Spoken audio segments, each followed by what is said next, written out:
প্রিয় ছাত্রছাত্রীরা, তোমরা যারা এবছর এডুকেশন অনার্স নিয়ে 6 সেমিস্টারে পড়াশোনা করছো, তোমাদের CC14-এ যে বিষয়টি রয়েছে measurement and evaluation in education 2, অর্থাৎ শিক্ষার পরিমাপ ও মূল্যায়ন 2, এই বিষয়টির উপর আমি এখানে পুরো সাজেশন করে দিলাম, অর্থাৎ 5 এবং 10 পুরো সাজেশনই এখানে তোমরা পাবে।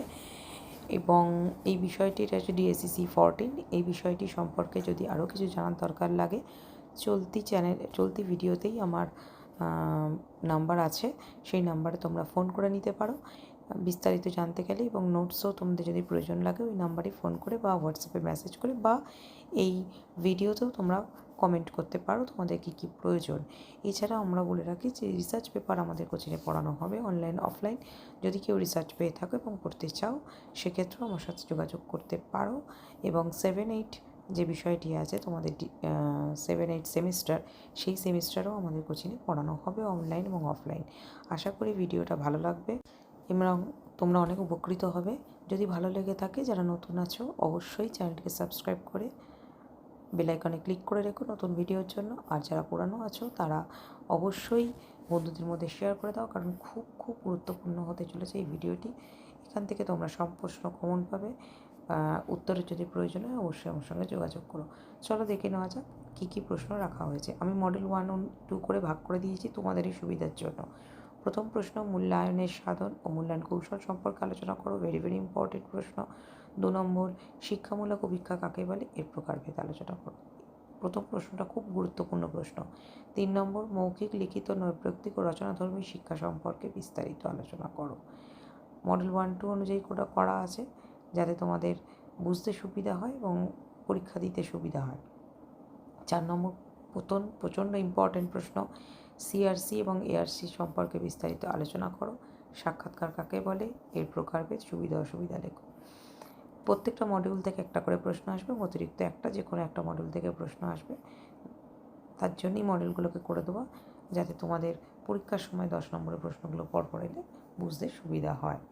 তাই আমি একসাথে প্রশ্নগুলোকে করে নিই। এবার 5-এ দেখা যাক মডেল 1 থেকে কী করবে।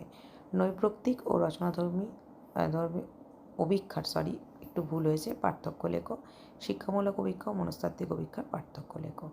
টিকা লেখো, প্রশ্নগুচ্ছ, কেস স্টাডি ও রেটিং স্কেল, আর বাচনিক ও কার্য সম্পাদনীয় অভিক্ষার পার্থক্য লেখো। খুবই গুরুত্বপূর্ণ এই প্রশ্নগুলো। এবার মডেল 2, তোমাদের মডেল 1 থেকে একটু বেশি প্রশ্ন রাখা আছে, বাকিগুলো সবই অল্প প্রশ্ন। অভিক্ষা কাকে বলে, এর উদ্দেশ্য, প্রকারভেদ, পরিধি ও শিক্ষাক্ষেত্রে প্রয়োজনীয়তা লেখো।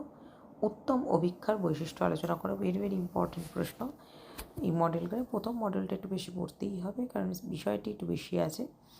সেকেন্ড মডিউল থেকে তোমাদের অল্প অল্প করে পড়লেই হবে। তাই প্রথম মডিউলটা খুবই তোমাদের কাছে গুরুত্বপূর্ণ।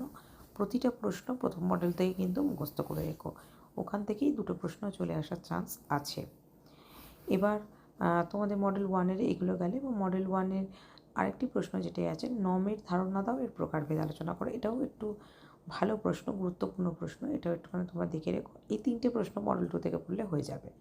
5-এ পরীক্ষা ও ভিক্ষার পার্থক্য লেখো।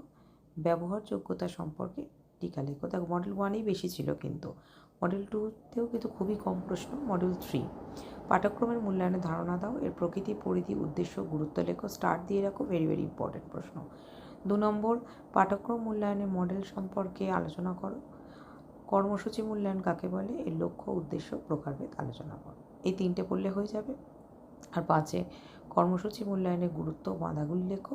কর্মসূচি মূল্যায়নে মডেলগুলি আলোচনা করো বা লেখো। যাই হোক, দেখে নিলে তোমরা যে তোমাদের 3টে মডিউল থেকে আমি কী কী প্রশ্ন রেখেছি। আশা করি বুঝতে পেরেছো কী কী পড়তে হবে। ভালো করে পড়াশোনা করো। অলরেডি অ্যাডমিটের ফর্ম ফিল আপ হয়ে গেছে। খুব ভালো করে পরীক্ষা দিয়ে ভালো রেজাল্ট করো, এই আশা রাখবো।